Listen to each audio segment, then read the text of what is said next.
Hi ಎಲ್ಲರಿಗೂ ನಮಸ್ಕಾರ. ನೀವು ನೋಡ್ತಾ ಇದ್ದೀರಾ ನಮ್ಮ KFI. ನಾನು ಆಂಕರ್ ರಂಗನಾಥ್ ಗೌಡ. ಇವತ್ತು ನಮ್ಮ ಜೊತೆಗೆ ಸ್ವಪ್ನ ಮಂಟಪ ಚಿತ್ರತಂಡ ಇದ್ದಾರೆ ಅಂತಾನೆ ಹೇಳ್ಬೋದು.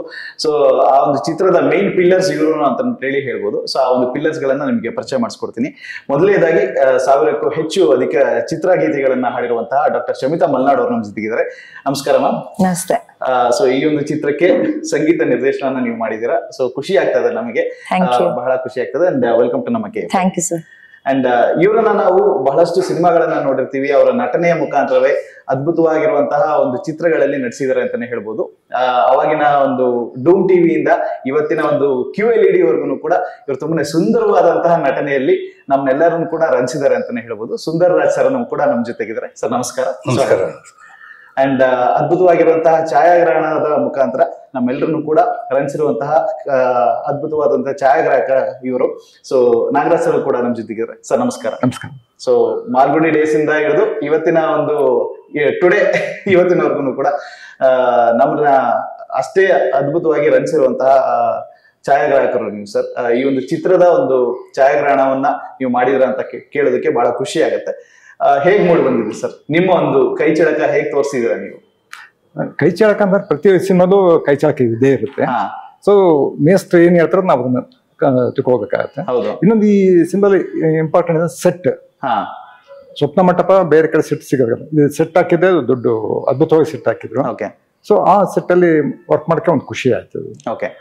ಸೊ ಆಮೇಲೆ ಹಿಂದಿನ ಕಾಲದಲ್ಲಿ ಮಾಡ್ಬೇಕಂದ್ರೆ ನಮ್ಗೆ ಯಾವ ರೋಡ್ ಕಾಣಿಸ್ಬಾರ್ದು, ಲೈಟ್ ಕಂಬ ಕಾಣಿಸ್ಬಾರ್ದು. ಸೊ ಆ ತರದಲ್ಲಿ ನಾವು ಅವೆಲ್ಲ ಅವಾಯ್ಡ್ ಮಾಡಿ ತೆಗೆಯೋದೇ ಒಂದು ಚಾಲೆಂಜಿಂಗ್ ಆಗಿರುತ್ತೆ. Okay, yes. ಇನ್ನು ಸುಂದರ್ ರಾಜ್ ಸರ್, ಈ ಒಂದು ಮೂವಿನಲ್ಲಿ ಯಾವ ಒಂದು ಪಾತ್ರನ ನೀವು ನಿಭಾಯಿಸ್ತಾ ಇದ್ದೀರಾ, ಮತ್ತೆ ಯಾವ ರೀತಿಯಲ್ಲಿ ಆ ಒಂದು ಕ್ಯಾರೆಕ್ಟರ್ನ ನಾವು ನೋಡ್ಬೋದು ಸರ್? ಈ ಚಿತ್ರದಲ್ಲಿ ನಾನು ಮನೆಯ ಯಜಮಾನ ಅಂದ್ರೆ ನಾಯಕ ಪಾತ್ರ ಮಾಡಿರುವಂತ ವಿಜಯ ರಾಘವೇಂದ್ರ ತಂದೆ ಪಾತ್ರ ನಂದು.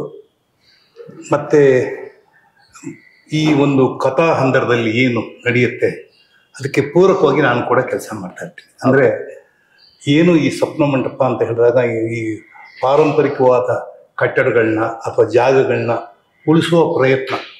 ಅಂದ್ರೆ ಇವತ್ತು ಗ್ಲೋಬಲೈಸೇಷನ್ ಅಂತ ಹೇಳ್ಕೊಂಡು ನಮ್ಮಲ್ಲಿ ಇರುವಂತಹ ಅನೇಕ, ಅದು ಕೇವಲ ಅದು ಕಟ್ಟಡಗಳೇ ಆಗ್ಬೇಕು ಅಂತಲ್ಲ, ಒಂದು ಕೆರೆ ಆಗಿರ್ಬೋದು, ಅಥವಾ ಒಂದು ದೇವಸ್ಥಾನ ಆಗಿರ್ಬೋದು, ಅಥವಾ ಒಂದು ಚರ್ಚ್ ಆಗಿರ್ಬೋದು, ಅಥವಾ ಒಂದು ಮಸೀದಿ ಆಗಿರ್ಬೋದು, ಅದಕ್ಕೆ ಅದರದ್ದೇ ಆದಂತ ಕೆಲವು ವಿಚಾರಗಳಿರುತ್ತೆ. ಅಂದ್ರೆ ನೀವು ಸುಮಾರು 200 ವರ್ಷ 300 ವರ್ಷದ್ದು ಜಾಗ, ಫಾರ್ ಎಕ್ಸಾಂಪಲ್ ಇವಾಗ ಮಹಾತ್ಮ ಗಾಂಧಿ ರೋಡಲ್ಲಿ ಹೋದ್ರೆ ನಿಮ್ಗೆ ಗೊತ್ತಾಗುತ್ತೆ ಕೆಲವು ಐಕಾನ್ ಆದಂತ ಬಿಲ್ಡಿಂಗ್ಗಳಲ್ಲಿ, ಹಳೇ ಬಿಲ್ಡಿಂಗ್ ಅದು ನೋಡಕ್ಕೆ ಚೆನ್ನ. ಫಾರ್ ಎಕ್ಸಾಂಪಲ್ ಮೇಯೋ ಹಾಲ್ ಅಂತ ಇದೆ. ನಿಮಗೆ ಅದನ್ನ ಸುಂದರವಾಗಿಸ್ಬೇಕು ಅಂತ ಹೇಳ್ಬಿಟ್ಟು ಕಟ್ಟಡ ಹೊಡೆದ್ಬಿಟ್ಟು ಕಟ್ಟದಲ್ಲ, ಇರೋದನ್ನ ಉಳಿಸ್ಕೊಂಡು ಹೇಗೆ ಅದನ್ನ ಮಾಡ್ಬೋದು ಅಂತ. ಹಾಗಾಗಿ ಈ ಒಂದು ಕಥಾ ಹಂದರದಲ್ಲಿ ನಾಯಕ ಮತ್ತು ನಾಯಕಿ ಅಂದ್ರೆ ವಿಜಯ ರಾಘವೇಂದ್ರ ಹಾಗೂ ರಂಜನಿ ಅವರು ಏನು ಡಬಲ್ ರೋಲ್ ಅಲ್ಲಿ ಕೆಲಸ ಮಾಡ್ತಾರೆ, ಆ ಡಬಲ್ ರೋಲ್ ಅಲ್ಲಿ ಕೆಲಸ ಮಾಡೋ ಅವ್ರಿಬ್ರಿಗೂ ನಾನು ಡಬಲ್ ಇಂಜಿನ್ ಆಗಿ ಅವ್ರಿಗೆ ಸಾಥ್ ಕೊಡ್ತೀನಿ. Very nice sir. Actually comedy timing ಅಲ್ಲಿ ಇದು ಬೇಕಾಗಿತ್ತು. ಏನಂದ್ರೆ ಪ್ರತಿ ಸಲ ಮೇಷು ಸಿನಿಮಾಗಳಲ್ಲಿ ಒಂದು ರೀತಿಯಾಗಿ ಅಂದ್ರೆ ಅದು ಕಾಮಿಡಿಯನ್ನ ಇರಲ್ಲ, ಆದ್ರೆ ಒಂದು ಆ ಒಂದು ಕಾಮಿಡಿಯ ಟಚ್ ಕೊಡ್ತಾರೆ, ಒಂದು ನಗಿಸೋದಂಥದ್ದು. ಅಂದ್ರೆ ಬಾಡಿ ಲ್ಯಾಂಗ್ವೇಜ್ ಕೂಡ ಅವ್ರು ಹೆಚ್ಚಿಗೆ ಇದ್ ಮಾಡ್ಸಲ್ಲ, ಅದು ಆ ಪೋಷಕ ಪಾತ್ರದಲ್ಲೇ ಬರ್ಬೇಕು ಅನ್ನೋದು. ಇವಾಗ ಅವರ ಅನೇಕ ಸಿನಿಮಾಗಳಲ್ಲಿ ಸೀರಿಯಸ್ ಪಾತ್ರನ ಮಾಡಿದ್ದೀನಿ. ಅದರಲ್ಲಿ ಮುಖ್ಯವಾಗಿ ಹೇಳ್ಬೇಕು ಅಂತಂದ್ರೆ ಅವರು ಮಾಡಿರೋ 24 ಸಿನಿಮಾಗಳಲ್ಲಿ ಹೆಚ್ಚು ಕಡಿಮೆ ನಾನು ಒಂದು 75% ಎಲ್ಲಾ ಸಿನಿಮಾಗಳಲ್ಲಿ ಇದ್ದೀನಿ. ಸೊ ಹಾಗಾಗಿ ಅವರ ನನ್ನ ಬಾಂಡೇಜ್ ಹೇಗಪ್ಪ ಅಂತಂದ್ರೆ, ನಾನು ಅವ್ರು ಹೇಳಿದ್ರೆ ಏನ್ ಪಾತ್ರ ಇನ್ನೊಂದು ಕೇಳಲ್ಲ, ಕೇಳುವ ಅವಶ್ಯಕತೆನೂ ಇಲ್ಲ ನನಗೆ. ಅವರು ಒಂದು ರೀತಿ ನನ್ನ ಮಾನಸಿಕವಾಗಿ, ನಾನು ಅವ್ರ ಜೊತೆ ಕಾಲೇಜಲ್ಲಿ ಹೋಗಿ ಅವ್ರ ಪಾಠಗಳನ್ನ ಕೇಳಿ ಏನು ಇತಿಹಾಸ ಆಗಿಲ್ಲ, ಆದ್ರೆ ನಾನು ಈ ಸಾಹಿತ್ಯ ಲೋಕದಲ್ಲಿ ನನಗೆ ಸಾಹಿತ್ಯವನ್ನೂ ಕಲಿಸಿ, ನನಗೆ ವಿಚಾರಧಾರೆಗಳನ್ನು ಇಟ್ಟು ಈ ಬಂಡಾಯದ ಏನೇನು ಇದೆ ಅದನ್ನೆಲ್ಲ ನನಗೆ ತಿಳಿಸುವ ಮೂಲಕ ಸಿನಿಮಾದಲ್ಲಿ ನಮ್ಮ ಸ್ನೇಹ, ನಟ, ನಿರ್ದೇಶಕ, ನಿರ್ಮಾಪಕ, ನಿರ್ದೇಶಕ ಹಾಗೂ 2 ಕುಟುಂಬಗಳು ಜೊತೆಯಲ್ಲಿ ಇರ್ತೀವಿ. ಅವರ ಕುಟುಂಬಕ್ಕೆ ತುಂಬಾ ಹತ್ತಿರದ ಸಂಬಂಧ ನಮಗಿದೆ. ಬಹುಶಃ ಅದು ಅವರ ಮತ್ತೆ ಶ್ರೀಮತಿ ರಾಜಲಕ್ಷ್ಮಿ ಅವರ ಮೂಲಕ ಬಂದಿದ್ದು. ಒಂದು ಕಾಲಘಟ್ಟದಲ್ಲಿ ನನ್ನ ಶ್ರೀಮತಿ ಪ್ರಮೀಳಾ ಜೋಶಿ ಅವರು ಅವರೇ ಫಸ್ಟ್ ಸಿನಿಮಾದಲ್ಲಿ ಆಕ್ಟ್ ಮಾಡಿದ್ರು. ಆಮೇಲೆ ಹಾಗಾಗಿ ಅವರ ಸಿನಿಮಾಗಳಲ್ಲಿ ಅವ್ರ ಮನೆಗೆ ಹೋಗೋದು ಬರೋದಾಯ್ತು. ಈಗ ಸಿನಿಮಾ ಅಂತಲ್ಲ, ಅವ್ರು ಶೂಟಿಂಗ್ ಇದ್ರೆ ಹಂಗೆ ಹೋಗಿ ಬರ್ತಾ ಇರ್ತಾರೆ. ಆ ರೀತಿಯಾದ ಒಂದು ಒಡಂಬಡಿಕೆ ನಮ್ಗಿಬ್ರದು. ಸೊ ಹಾಗಾಗಿ ಸ್ವಪ್ನ ಮಂಟಪ ಕೂಡ ನಮ್ಗೆ ಅವ್ರ ಮಾತೆ ಕೇಳಿಸ್ಕೊತಾ ಇದೆ. ಅವರು ಕನ್ನಡದಲ್ಲಿ ಒಂದು ರೀತಿ ತನ್ನತನವನ್ನು ಉಳಿಸ್ಕೊಂಡಂತ ನಿರ್ದೇಶಕ ನೋಡಿ, ಇದಂತ ಆಶೀರ್ವಾದ. ತನ್ನತನ ಅಂತ ಹೇಳಿದ ತಕ್ಷಣ ನಿಂತು. ಹೌದು. ಹಾಗಾಗಿ ಇವಾಗ ಬಹಳಷ್ಟು ನಿರ್ದೇಶಕರುಗಳ ಜೊತೆ ಕೆಲಸ ಮಾಡಿದ್ದೇನೆ. ನನ್ನ ಆಗಿನ ಮೊದಲನೇ ಸಿನಿಮಾ ಕಾಡು, ಚೋಮನ ದುಡಿ ಆ ಥರ ಮಾಡುವಾಗ ನನಗೆ ಪರಿಚಯ ಆಗಿದ್ದು ಕಾರ್ನಾಡು, ಕಾರಾಂತು, ಲಂಕೇಶು, ಕಂಬಾರ್, MS ಸತ್ಯು, TS ರಂಗ, ನಾಗಾಭರಣ, ಆಮೇಲೆ ದೊರೆ ಭಗವಾನ್, K ಬಾಲಚಂದ್ರರು, ಈ ಥರದ್ದೆಲ್ಲ ಮಾಡ್ತಾ ಇದ್ದಾಗ ಅವ್ರ ಸಿನಿಮಾಗಳೆಲ್ಲ ಒಂದೊಂದು ರೀತಿ ಇರ್ತಾ ಇರ್ತದೆ. ಫಾರ್ ಎಕ್ಸಾಂಪಲ್, ನೀವು ಒಂದು ಕಾಲಘಟ್ಟದಲ್ಲಿ ಒಂದಾನೊಂದು ಕಾಲದಲ್ಲಿ ಬಂದ ನಂತರ ಗಿರೀಶ್ ಕಾರ್ನಾಡ್ ಅವರು ಸಿನಿಮಾ ಡೈರೆಕ್ಷನ್ ಅಷ್ಟಾಗಿ ಮಾಡ್ತಾ ಇರ್ಲಿಲ್ಲ, ನಟರಾಗಿ ಹೊಟ್ಟೋದ್ರು. ಆಮೇಲೆ ಕಾರಂತರಿಗೆ ಸಿನಿಮಾ ಮಾಡುವ ಆಸೆ ಇತ್ತು, ಆದ್ರೆ ಆ ಒಂದು ಕ್ಷೇತ್ರ ಅವ್ರನ್ನ ಜಾಸ್ತಿ ತಿಳ್ಕೊಳ್ಳಿಲ್ಲ, ಕಷ್ಟವಾಗಿತ್ತು. ಅಂದ್ರೆ ಅವ್ರಿಗೆ ಲಿಮಿಟೇಷನ್ ಇತ್ತು ಅಂತ ನಾನು ಹೇಳಲ್ಲ, ಬಟ್ ಅವರ ಕಾನ್ಸೆಪ್ಟ್ ಥಿಯೇಟರ್ ಕಡೆನೆ ಹೋಗ್ತಾ ಇತ್ತು, ಇವ್ರದ್ದು ರೈಟಿಂಗ್ ಕಡೆ ಹೋಗ್ತಾ ಇತ್ತು. ಲಂಕೇಶ್ ಪತ್ರಿಕೆ ಕಡೆ ಹೋಗ್ತಾ ಇತ್ತು. ಕಂಬಾರ್ ಹಾಗೆ ಪ್ರೊಫೆಸರ್ ಆಗಿ ಉಳ್ಕೊಂಡು. ಬಹುಶಃ ಕನ್ನಡದಲ್ಲಿ ಒಬ್ಬ ಸಾಹಿತಿ ಕಂಟಿನ್ಯೂಟಿನ ಮೇಂಟೈನ್ ಮಾಡಿದವರು ಬರ್ಗೂರು ರಾಮಚಂದ್ರಪ್ಪ ಒಬ್ರೆ. ಈ ಕಡೆ ಸಾಹಿತ್ಯನೂ ಇತ್ತು, ಈ ಕಡೆ ಹೋರಾಟನೂ ಇತ್ತು, ಈ ಕಡೆ ಸಿನಿಮಾನೂ ಇತ್ತು. ಹೀಗೆ ಎಲ್ಲವನ್ನೂ ಮಾಡ್ಕೊಂಡು ಬಂದ್ರು. ಅಂದ್ರೆ ಬಹುಮುಖ ಪ್ರತಿಭೆನಕ್ಕಿಂತ ಹೆಚ್ಚಾಗಿ ಈ ಕ್ಷೇತ್ರದಲ್ಲಿ ಅವರ ಸಾಧನೆ ಈ ರೀತಿನೇ ಮಾಡ್ಬೇಕು ಅಂತ ಅವ್ರು ಮಾಡ್ತಾ ಬಂದ್ರು. ಸೊ ಅದಕ್ಕೆ ನಾವೆಲ್ಲ ಒಂದು ರೀತಿಯಾದ ಟೀಮ್ ವರ್ಕ್. ಅವರ ಟೀಮ್ ನಲ್ಲಿ ಒಂದು ಸಲ ಒಬ್ಬರನ್ನ ಅವರು ನಂಬಿದ್ರೆ ಅದು ಅವ್ರ ಬದಲಾವಣೆನೇ ಇರಲ್ಲ. ಅದು ಅವರ ಕ್ಯಾಮರಾಮನ್ ಆಗಿರ್ಬೋದು, ಅವರ ಸಂಗೀತ ನಿರ್ದೇಶಕರಾಗಿರ್ಬೋದು, ಅಥವಾ ನಟರುಗಳಾಗಿರ್ಬೋದು, ಮೇಲಾಗಿ ಎಡಿಟರ್ ಅದಾಗಿರ್ಬೋದು. ಸೊ ಅವ್ರಿಗೆ ಒಂದು ನಂಬಿಕೆ, ಅಂದ್ರೆ ಮಾನಸಿಕವಾಗಿ ನಾವು ಗುರುತಿಸ್ಕೊಂಡ್ಬಿಡ್ತೇವೆ. ಅವ್ರಿಗೆ ಏನು ಬೇಕು ಅನ್ನೋದು ಗೊತ್ತಾಗ್ಬಿಡುತ್ತೆ ನಮ್ಗೆ. ಅದ್ರ ಮೇಲೆ ಏನಾದ್ರು ಹೋದಾಗ ಅವರು ಸ್ವಲ್ಪ ಕಮ್ಮಿ ಜಾಸ್ತಿ ಇದರಿಂದ ಬ್ಯಾಲೆನ್ಸ್ ಮಾಡೋದು.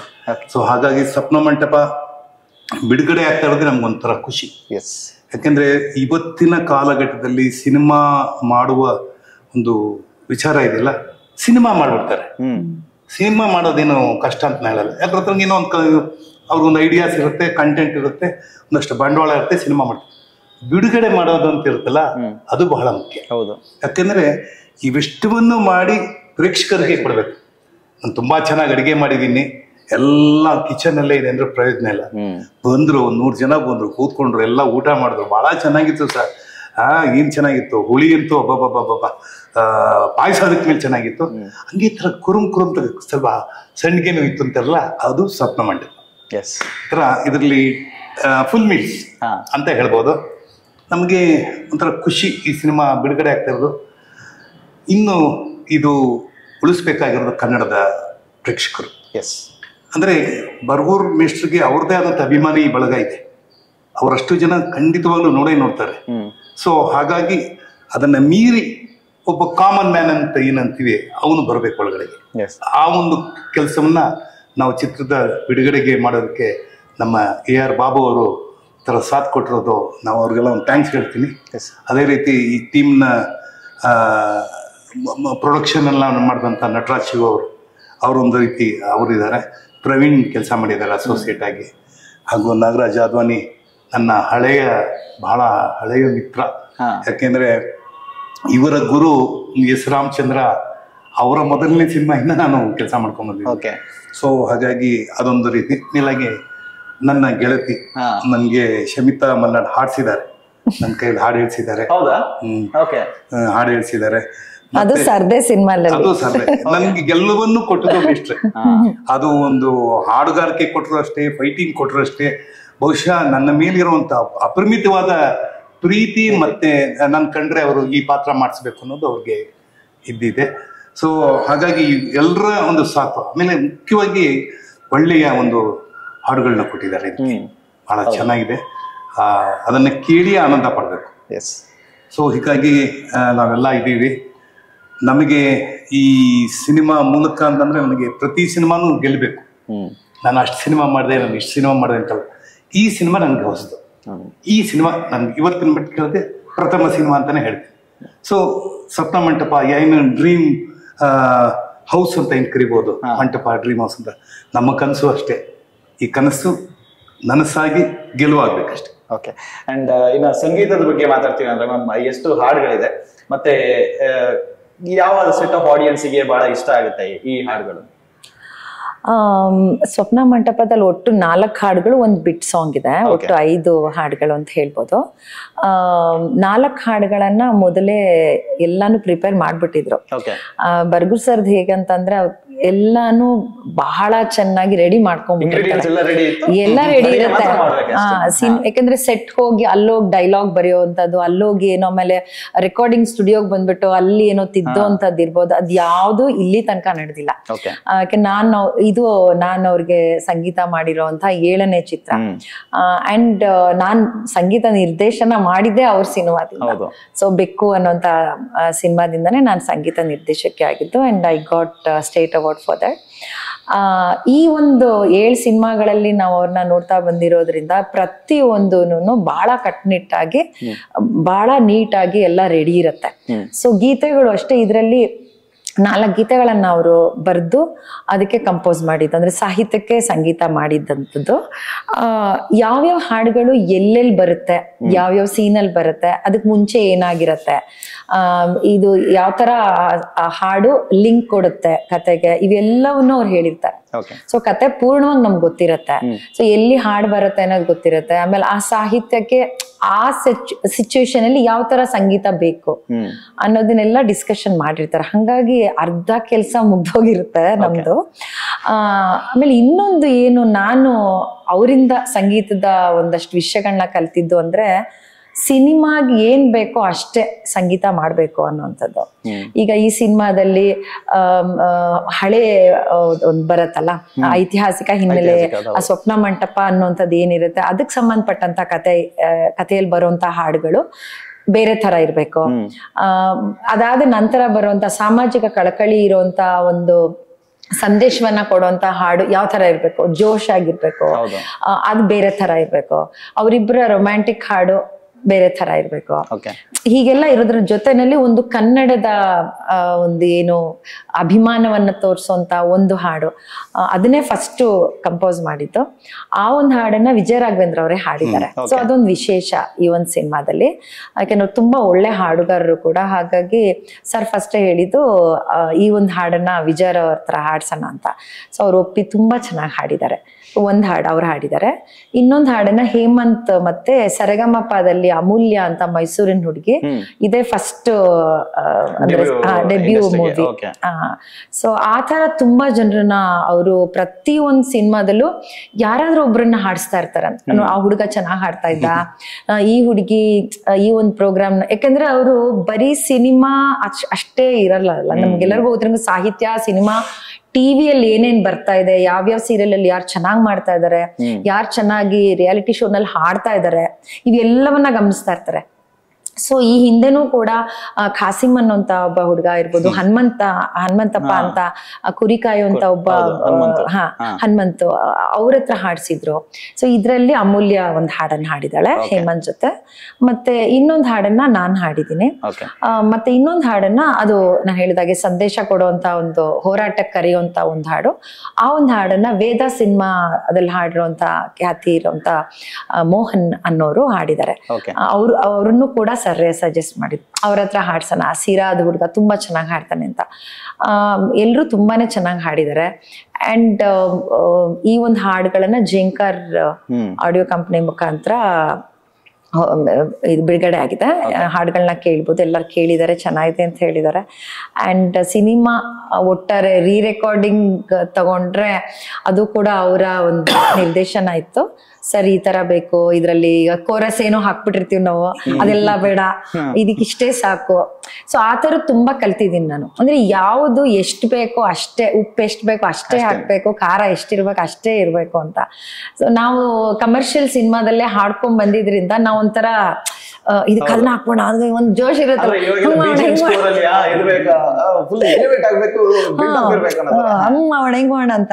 ಸೊ ಅದನ್ನೆಲ್ಲ ಇಲ್ಲ ಕಟ್ ಆಫ್ ಮಾಡೋದು ಸರಿ, ಇಲ್ಲ ಇದಕ್ಕೆ ಇಷ್ಟೇ ಬೇಕು.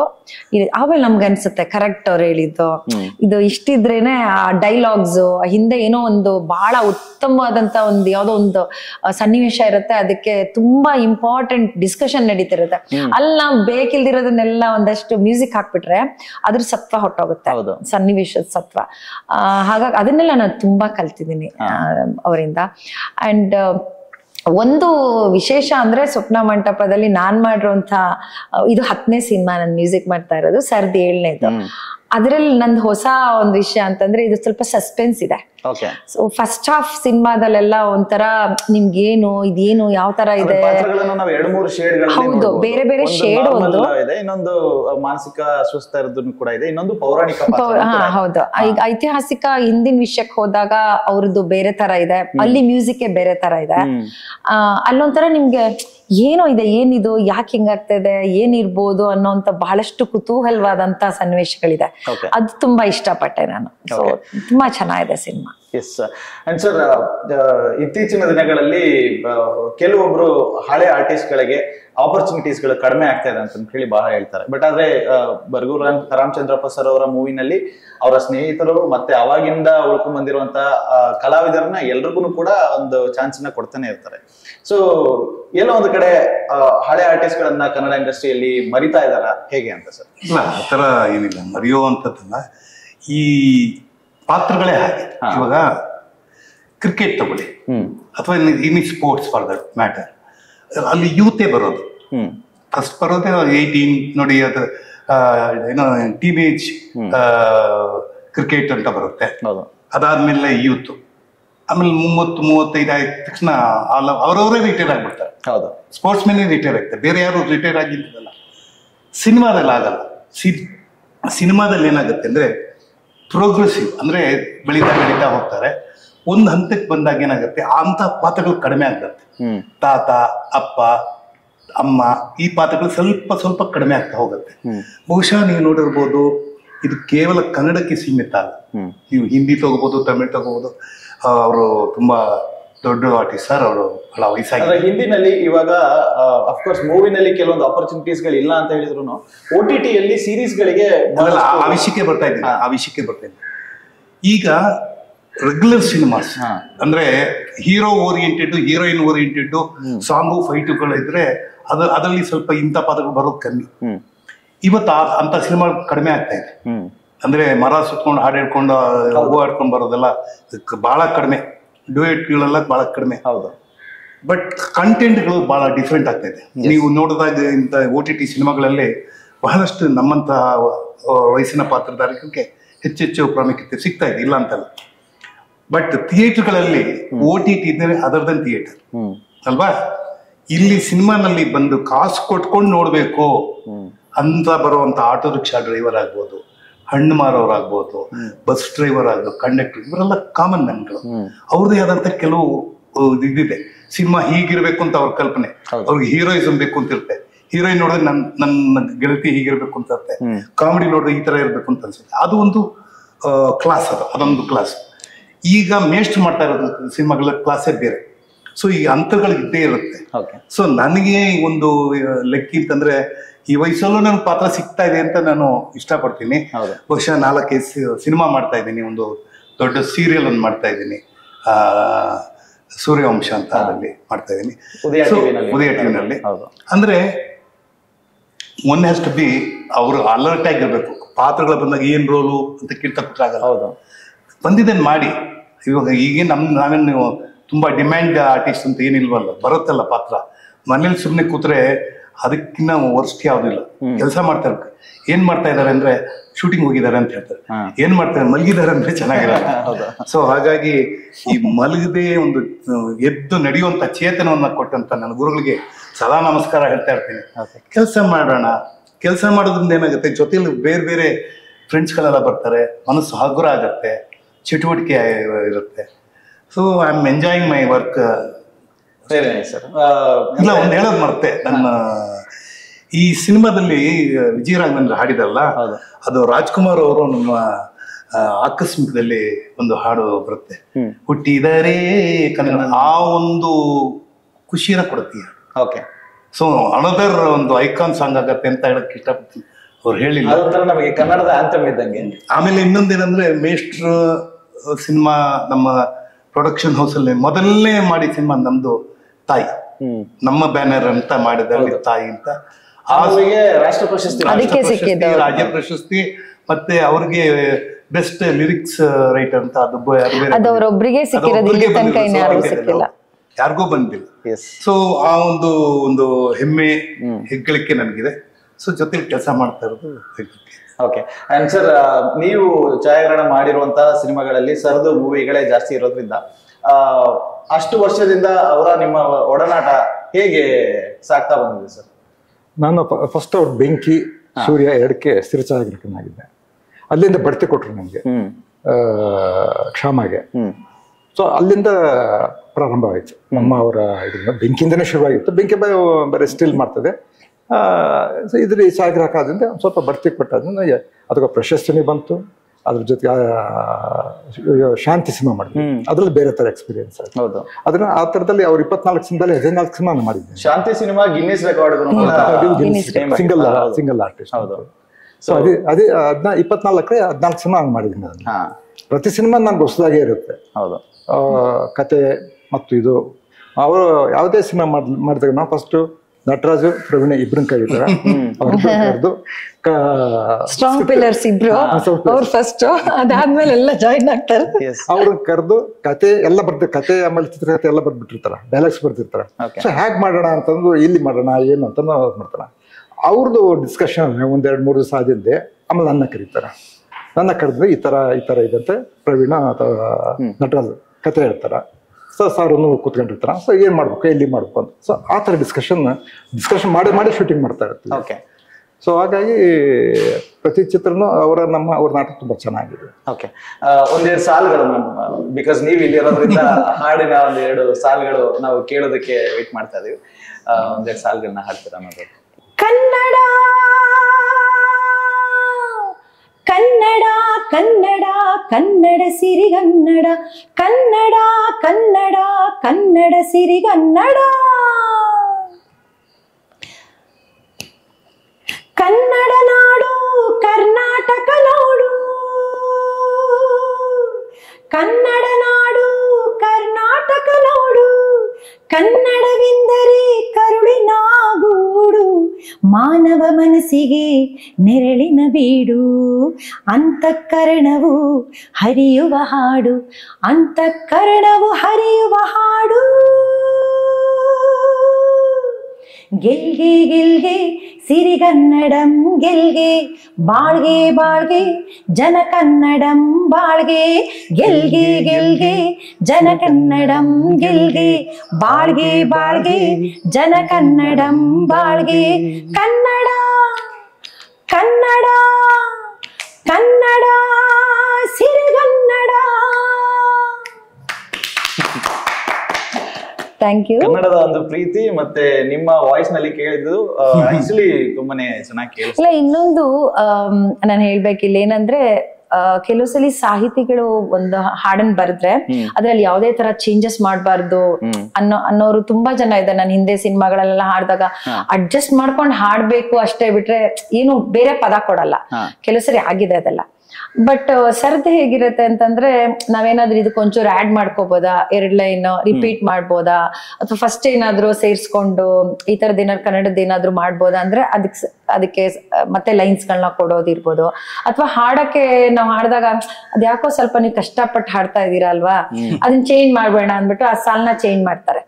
ಅಂದ್ರೆ ಅದು ಕೂಡ ಗಾಯಕನಿಗೆ ಕೊಡುವಂತ ಒಂದು ಫ್ರೀಡಮ್ ಅದು. ಗೊತ್ತಾಗಿ ಅವ್ರಿಲ್ಲ ಅವ್ರಿಗೆ ಹಾಡಕ್ ಕಷ್ಟ ಆಗ್ತಾ ಇದೆ ಅಂತ ತಿದ್ಕೊಳ್ಳೋ ಅಂತದ್ದು ಇರ್ಬೋದು. ಬಟ್ ನಾನು ಆಗ್ಲೇ ಹೇಳ್ದಾಗೆ ಈ ಅವಕಾಶಗಳನ್ನ ಕೊಡೋದಿದೆಯಲ್ಲ, ಅದ್ ಕೆಲವೊಮ್ಮೆ ಏನಾಗುತ್ತೆ, ಇಂಥವ್ರಿಗೆ ಕೊಡ್ಬೇಕು, ಅವ್ರಿಗೆ ಕೊಡ್ಬೇಕು, ಅವ್ರಿಗೆ ಕೊಟ್ರೆ ಮಾತ್ರನೇ ಚೆನ್ನಾಗಿ ಕೆಲಸ ಮಾಡ್ತಾರೆ ಅನ್ನೋದು ಸ್ವಲ್ಪ ಇದೆ. ಏನಂದ್ರೆ ಮಹಿಳೆಯರಿಗೆ ಕೆಲಸ ಕೊಡುವಂತದ್ದು ಟೆಕ್ನಿಷಿಯನ್, ಆಸ್ ಅ ಟೆಕ್ನಿಷಿಯನ್ ತುಂಬಾನೇ ಕಮ್ಮಿ. ಅಂತ ವಿಷಯದಲ್ಲಿ ಬಹುಶಃ ಈಗ ಅವ್ರದ್ದು 7ನೇ ಸಿನಿಮಾ ಮಾಡ್ತಾ ಇದ್ದೀನಿ ಅಂತಂದ್ರೆ ಯಾವುದೇ ರೀತಿಯಾದಂತ ಭೇದ ಭಾವ ಅನ್ನೋದು ಅವ್ರ ಹತ್ರ ಇಲ್ವೇ ಇಲ್ಲ.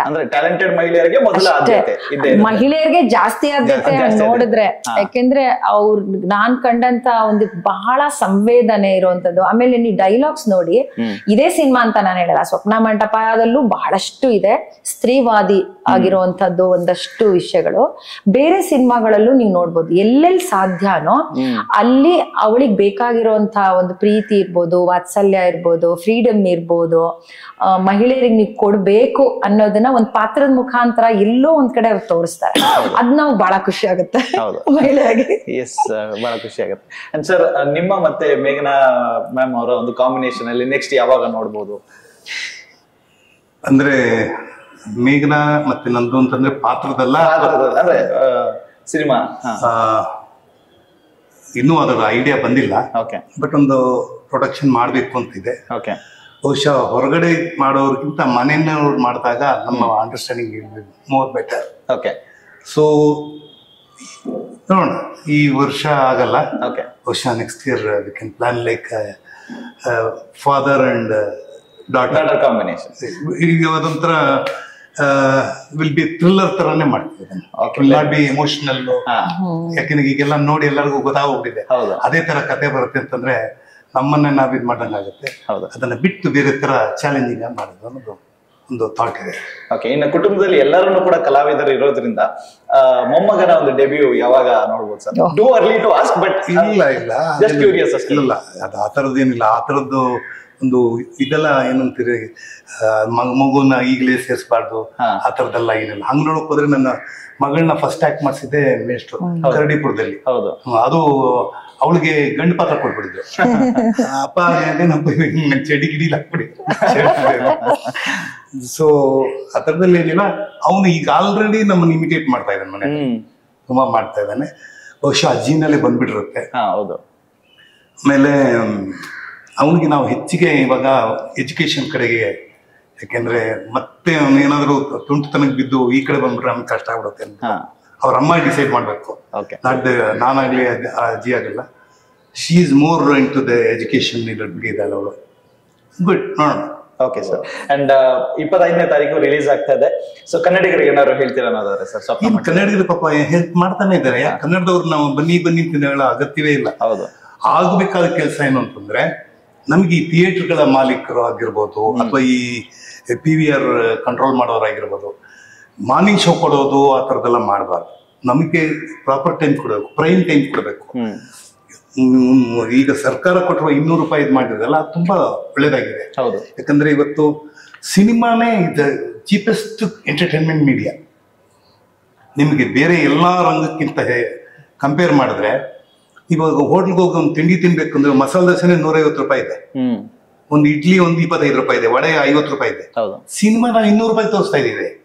ಅಂದ್ರೆ ಇವತ್ತು ಕಾಲಘಟ್ಟದಲ್ಲಿ ಎಲ್ಲ ಖರ್ಚುಗಳು ಜಾಸ್ತಿ ಆಗಿದೆ. ಎರಡನೇದು, ರಂಜನಿ ಅವರು ಹೇಳಿದಂಗೆ ಮನೇಲೆ 5 ಸ್ಕ್ರೀನು. ಆಮೇಲೆ ಈ ಮೊಬೈಲ್ ಬಂದಾಗಿಂದಲೂ ಸ್ವಲ್ಪ ಹಾವಳಿನೇ. ಯಾಕೆಂದ್ರೆ ಎಲ್ಲ ತರದ ಹಾವಳಿಗಳೇ ಆಗ್ಬಿಟ್ಟಿದೆ. ಅದು ಯೂಟ್ಯೂಬ್ ಚಾನೆಲ್, ರೀಲ್ಸು ಇಷ್ಟಿಷ್ಟೇ ಬರೋದು, ಇದೆಲ್ಲ ನಿಮ್ಮ ಮೂಡನ್ನ ಔಟ್ ಮಾಡ್ತಾ ಇರ್ತದೆ. ಸಿನಿಮಾನ ಕಾನ್ಸಂಟ್ರೇಟ್ ಮಾಡಿ ನೋಡ್ಬೇಕು. ಒಂದು ಸಿನಿಮಾ ನೋಡ್ಬೇಕಾದ್ರೆ ಕಾನ್ಸಂಟ್ರೇಟ್ ಮಾಡಿ ನೋಡ್ಬೇಕು. ಅದು 90 ಮಿನಿಟ್ಸ್ ಅಥವಾ 100 ಮಿನಿಟ್ಸ್, 120 ಮಿನಿಟ್ಸ್ ಮ್ಯಾಕ್ಸಿಮಮ್. ಸೊ ಬಹುಶಃ ಸ್ವಪ್ನ ಮಂಟಪನ ನೋಡುವಂತ ಕಾತರ ಜನಗಳಿಗೆ ಇದೆ. ಯಾಕೆಂತಂದ್ರೆ ಆ ರೀತಿ ಮೇಕಿಂಗ್ ಇದೆ. ಸಿನಿಮಾನೇ ನಿಮ್ಮನ್ನು ಕೂಡ್ಸುತ್ತೆ. ಎಲ್ಲೂ ಕೂಡ ಏನಪ್ಪ ನೆಕ್ಸ್ಟ್ ಹೇಳ್ತಾ ಇದ್ರಲ್ಲ, ಸ್ಲೋ ಸಿನಿಮಾ ಅಲ್ಲ, ಸಿನಿಮಾ ಸ್ಲೋ ಅಲ್ಲ. ಅದಕ್ಕೇನ್ ಬೇಕೋ ಅದನ್ನ ಮಾಡಿದ್ದಾರೆ.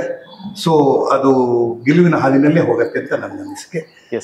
ಸಿನಿಮಾ ಮಾಡಿದೀವಿ, ಎಲ್ಲರೂ ಬಂದು ನೋಡಿ, ಬರೀ ಕನ್ನಡಿಗರೇ ಬಂದು ನೋಡಿ ಅಂತ ನಾನು ಹೇಳಲ್ಲ. ಎಲ್ಲಾ ಸಿನಿಮಾ ರಸಿಕರು ಕರ್ನಾಟಕದಲ್ಲಿರೋರು ಬಂದು ನಮ್ಮ ಸಿನಿಮಾ ನೋಡ್ಬೋದು. S, and ಒಳ್ಳೆದಾಗಿ. ಅಂಡ್ ನಿಮ್ಮ ಒಂದು ಬತ್ತಲಿಕೆಯಿಂದ ಇನ್ನೂ ಹಲವಾರು ಸಿನಿಮಾಗಳು ಸಂಗೀತ ನಿರ್ದೇಶನದಲ್ಲಿ ಬರ್ಲಿ ಅಂತ ಕೇಳ್ಕೊಂತೀನಿ. ಥ್ಯಾಂಕ್ ಯು ಸೋ ಮಚ್ ಇಷ್ಟೊತ್ತು ನಮ್ಮ ಜೊತೆಗೆ ಇದ್ದಕ್ಕೆ. ಧನ್ಯವಾದಗಳು sir.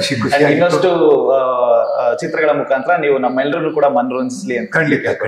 Thank you so much ಇಷ್ಟೊತ್ತು ನಮ್ಮ KFI ಜೊತೆ ಮಾತಾಡಿದಕ್ಕೆ ಧನ್ಯವಾದಗಳು. Thank you sir. Thank you.